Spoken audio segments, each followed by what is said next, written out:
My pumpkin pie with graham cracker crust recipe is easy and delicious. Whether you choose a homemade or store-bought crust, using a can of sweetened condensed milk in the filling makes this one of the simplest and best Thanksgiving desserts ever. Let's go over the ingredients. For the base, you will need one prepared 9-inch graham cracker crust, and for the filling, you will need one 15-ounce can of pure pumpkin puree, one 14-ounce can of sweetened condensed milk, 3 large eggs, 1 tablespoon of cornstarch, 10 grams, 2 teaspoons of pumpkin pie spice, and 1/8 of a teaspoon of salt. As you can see, I'm using a homemade graham cracker crust. I highly recommend using a homemade one because it's really going to take this pie to the next level. If you've never made one before, it's really easy. For my recipe, all you need is 4.8 ounces of graham crackers, 138 grams, 1 stick of butter, I used unsalted, 3 tablespoons of white sugar, half a teaspoon of cinnamon, and 1/8 of a teaspoon of salt. The first step is crushing the graham crackers into crumbs. You could definitely use a food processor, but I just put them into a plastic bag. I grabbed my rolling pin and I took out my anger and frustration on the world. After they were crushed into crumbs, I melted my butter in the microwave. Then I combined all the ingredients together, mixed them well, and then I just poured them into a buttered 9-inch pie dish and just spread them out evenly with my hand. You could definitely do a no-bake crust. You don't have to bake it, but I highly suggest that you do because I've noticed that baked graham cracker crusts hold their shape a lot better. So I put mine in the oven at 375 degrees Fahrenheit uncovered for 15 minutes. But like I said, you could definitely use a store-bought crust. And if you do get one from the store, I highly recommend sprinkling an extra half teaspoon of cinnamon into the crust before you pour in your filling. It's really gonna help it taste more like you made it yourself. But like I said, this pie is super quick and easy. All we have to do is mix the ingredients for the filling together, pour them into the prepared crust, and then bake. So I'm literally just going to dump everything into this bowl. And just to be clear, I am using 100% pure pumpkin puree, not pumpkin pie filling. So this is just canned pumpkin with no sugar and no spices. If you accidentally use the pie filling, it's probably going to be too sweet and maybe too spiced. I'm gonna go ahead and add the cornstarch. This is just to help soak up a little bit of the extra moisture and bind it so that it holds the shape. The pumpkin pie spice, and as you can see, you can make out all the different spices. That's because I made my own blend. 2 teaspoons of pumpkin pie spice, but if you don't have that, I used 1 teaspoon of cinnamon, half a teaspoon of ginger, 1/4 teaspoon of nutmeg, and somewhere between 1/8 and 1/4 teaspoon of ground cloves. A little bit of salt, just to bring out the flavor. Now I'm gonna mix it and give it a taste before I add the eggs. If you're making a pie or a casserole, something like that, I always like to give it a taste before adding the eggs. That way, if you want to change anything, add more spices, a little brown sugar, anything like that, you can do that before you add the raw eggs. Give it a taste. Delicious. Now that I like how the filling tastes, I'm going to go ahead and add my eggs and blend everything together. I'm going to use a handheld electric mixer, but you could definitely just do this by hand if you wanted to as well.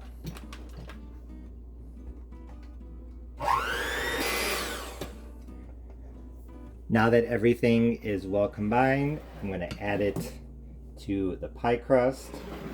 But before I pour in the filling, I'm going to sprinkle in an extra half teaspoon of cinnamon. Like I said, if you are using a store-bought crust, I highly recommend this. But even if you're using a store-bought crust, or excuse me, a homemade crust like I am, that already has some cinnamon, a little bit of extra cinnamon, I think is gonna be a nice addition. I'm literally just going to pour in the mixture like this.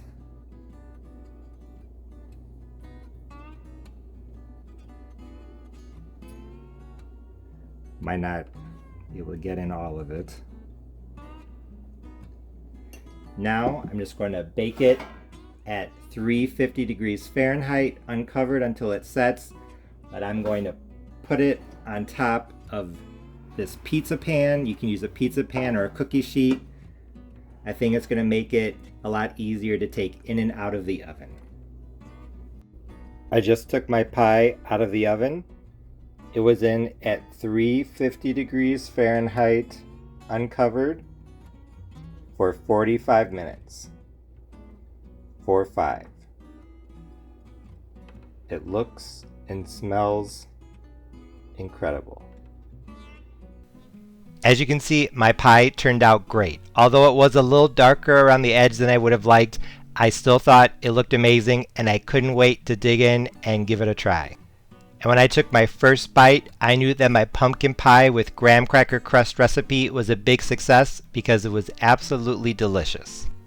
First of all, the flavor. Although I did use canned pumpkin puree, I thought the filling was still extremely flavorful. I also thought it had the perfect amount of spice, enough to complement the pumpkin without overpowering it. I also thought that my homemade pumpkin pie spice was perfectly balanced. It was flavorful and gave this pie a warm fall feeling without making it spicy, if that makes sense. I thought the level of sweetness was perfect as well, so the 1 can of sweetened condensed milk was definitely all that this pie needed, especially considering the fact that the graham cracker crust had some sugar as well. I also really liked the texture contrast in this pie. The filling was smooth and creamy, and the graham cracker crust, as you would expect, was crispy and crunchy, so that contrast was very nice. And in addition to adding texture, the graham cracker crust also added flavor, with that extra cinnamon in the background really taking the pie to the next level. And in addition to being delicious, I really liked how easy this pie was to put together. All I had to do was open some cans, add some eggs, mix everything together, pour the filling into the graham cracker crust, bake, and that was that. Even though I used a homemade crust, you could definitely use a pre-made one and make this recipe even easier. So like I said, I was really pleased with how this turned out.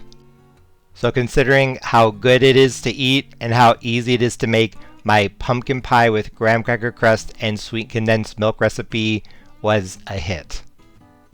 But even though I think it was a huge success, there are still a couple things I would like to point out.